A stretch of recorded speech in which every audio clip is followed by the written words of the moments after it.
Assalamualaikum warahmatullahi wabarakatuh. Apa kabar Sobat Bintang? Insya Allah sehat selalu ya. Bertemu kembali dengan Kak Hilal. Pada video kali ini kita akan membahas review dan latihan soal listrik dinamis.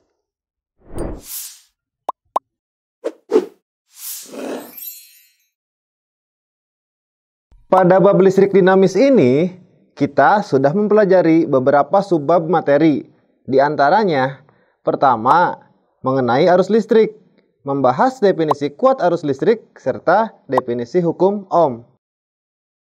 Kedua, mengenai hambatan listrik, kita sudah membahas hambatan bernilai konstan yang dipengaruhi geometri dan sifat dari bahan penghantar, serta hambatan yang berubah seiring perubahan suhu.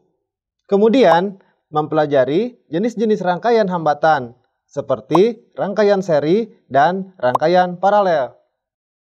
Selanjutnya, bahasan tentang hukum Kirchhoff. Yang pertama, berdasarkan hukum kekekalan muatan. Dan yang kedua, berdasarkan hukum kekekalan energi. Kemudian, mempelajari alat-alat ukur listrik yang meliputi ampermeter sebagai alat ukur arus listrik, dan voltmeter yang merupakan alat ukur tegangan listrik, serta membahas bagaimana cara meningkatkan kemampuan alat-alat tersebut menggunakan hambatan shunt atau hambatan muka. Yang terakhir, mengenai daya listrik dari besaran-besaran yang dipelajari pada hukum Ohm dan energi listrik yang didapat dari hasil kali daya listrik dengan waktu. Oke Sobat Bintang, kita mulai dari materi kuat arus dan hukum Ohm. Langsung saja kita bahas latihan soalnya. Untuk soal nomor 1, sebanyak 30 kali 10 pangkat 18 elektron mengalir dalam sebuah penghantar dalam waktu 4 sekon. Jika beda potensial antara kedua ujung penghantar terdapat 12 volt, maka besar hambatan penghantar tersebut. Dari soal ini, diketahui bahwa jumlah elektron sebanyak N sama dengan 30 kali 10 pangkat 18. Sedangkan muatan elektron kita ketahui besarnya adalah 1,6 kali 10 pangkat min 19 coulomb. Selang waktunya T adalah 4 sekon. Kemudian tegangan V besarnya 12 volt.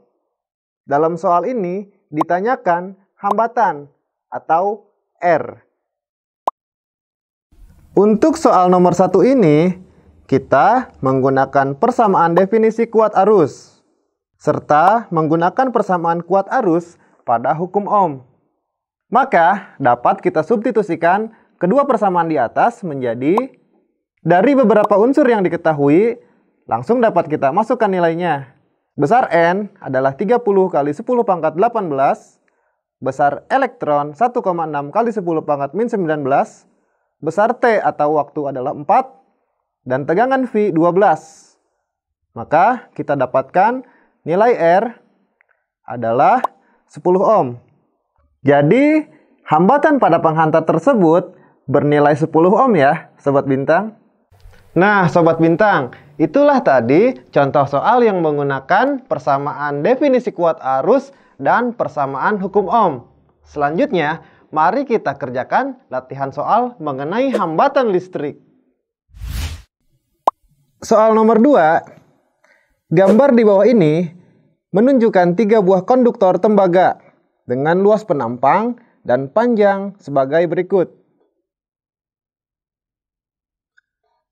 Jika ujung-ujung ketiga konduktor diberi tegangan yang sama sebesar V, maka kuat arus yang mengalir melalui ketiga konduktor dari yang paling besar ke yang paling kecil adalah. Soal nomor 2 ini adalah contoh soal hambatan listrik pada penghantar yang dipengaruhi bentuk dan sifat bahan. Dapat diketahui dari gambar besar hambatan masing-masing pada penghantar 1, 2, dan 3, yaitu untuk penghantar 1 memiliki panjang L dan luas penampang A. Untuk penghantar 2 memiliki panjang 1,5 L dan luas penampang setengah A.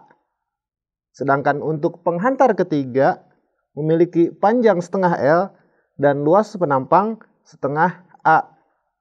Ditanya urutan arus dari terbesar ke terkecil. Maka dapat kita lihat konduktor 1 dengan hambatan R1 dapat kita hitung dengan R1 sama dengan Rho dikali L dibagi A. Untuk konduktor 2, hambatan R2 dapat kita hitung dengan Rho dikali 1,5 L dibagi 0,5 A. Kita dapatkan nilai 3R. Sedangkan untuk konduktor ketiga, nilai hambatan R3 dapat kita hitung dari Rho dikali 0,5 L dibagi 0,5 A. Kita dapatkan nilai R. Dapat kita urutkan nilai hambatan dari hasil perhitungan bahwa R1 sama dengan R3 lebih kecil dari R2. Karena nilai R1 sama dengan R, nilai R3 juga sama dengan R, dan nilai R2 adalah 3R. Karena yang ditanya adalah urutan arus, dan kita tahu bahwa arus berbanding terbalik dengan hambatan listrik, maka urutannya adalah I1 nilainya sama dengan I3 dan lebih besar dari I2.